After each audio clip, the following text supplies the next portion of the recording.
సానబడుతున్నాడు రేవంత్ రెడ్డి కాంగ్రెస్ ప్రభుత్వం. ఇది తెలంగాణ ప్రజలు అర్థం చేసుకోవాలి. ఇంకొక మాట కూడా మేము విజ్ఞప్తి చేస్తూ ఉన్నాం.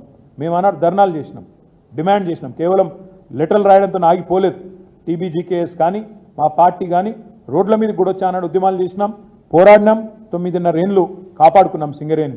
ఈరోజు కూడా మళ్ళీ చెప్తా ఉన్నాం, తిరిగి మళ్ళీ సింగరేణికి ప్రమాదం వస్తే కాపాడేది కాపాడగలిగేది కేవలం ఒక కేసీఆర్ ఆధ్వర్యంలోని బీఆర్ఎస్ మాత్రమే.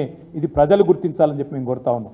తెలంగాణకు రక్షణ కవచం, తెలంగాణ ప్రయోజనాలకు శ్రీరామ రక్ష ఎన్నటికైనా మరి బీఆర్ఎస్ పార్టీ మాత్రమే అనే మాట నేను విజ్ఞప్తి చేస్తూ మరి చివరిగా నేను ఒకటే పాయింట్ చెప్తా ఉన్నా. ఇవాళ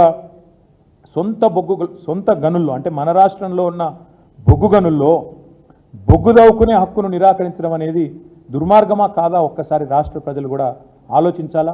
ఈ రెండు జాతీయ పార్టీల డొల్ల వైఖరిని కూడా అర్థం చేసుకోవాలని చెప్పి కూడా నేను కోరుతూ మరి సింగరేణిని నిర్వీర్యం చేసి బొగ్గు గనులను కార్పొరేట్ గద్దలకు కట్టబెట్టే ఈ ప్రయత్నాలను మేము తీవ్రంగా నిరసిస్తూ రెండు జాతీయ పార్టీల వైఖరిని కూడా తీవ్రంగా తప్పుపడుతూ ఈ నిర్ణయాన్ని ఉపసంహరించుకోవాలని చెప్తా ఉన్నాం. చివరిగా నేను ఒకటే ఒక్క మాట చెప్తా ఉన్నాను, తప్పకుండా 4.5 ఏళ్ల తర్వాత మళ్ళీ మా గవర్నమెంటే వస్తుంది. మరి ఈరోజు ఎవరైనా తొందరపడి ప్రైవేటు వాళ్ళు వచ్చి ఆ బొగ్గు గనుల వేలాల్లో పాల్గొంటే వాళ్ళకి నేను ఇప్పుడే చెప్తా ఉన్నా, మమ్మల్ని తర్వాత తప్పు పట్టకండి. మళ్ళా మా ప్రభుత్వం 2028లో వస్తుంది. వచ్చిన తర్వాత తప్పకుండా ఈ నిర్ణయాన్ని 100% అడ్డుకట్ట వేస్తాము.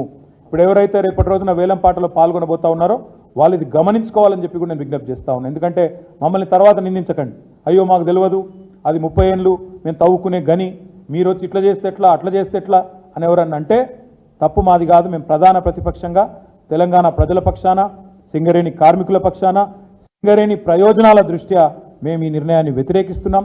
వేలంపాటను ఉపసంహరించుకోవాలని కేంద్ర ప్రభుత్వాన్ని కోరుతున్నాం, దానికి వంతపాడడం ఆపాలని చెప్పి రాష్ట్ర ప్రభుత్వాన్ని కోరుతా ఉన్నాం. ఈ వేలంపాటలో పాల్గొనే ప్రతి ఒక్కరిని కూడా మళ్ళీ చెప్తున్నా, 4.5 ఏళ్ల తర్వాత మళ్ళీ మేము వస్తాం. వచ్చిన తర్వాత ఈ నిర్ణయాన్ని తప్పకుండా 100% అడ్డుకట్ట వేస్తాం. అందులో ఎవరికి అనుమానం కూడా అవసరం లేదు. ఎందుకంటే మాకు రాష్ట్ర ప్రయోజనాలు ముఖ్యం, జాతి ప్రయోజనాలు ముఖ్యం.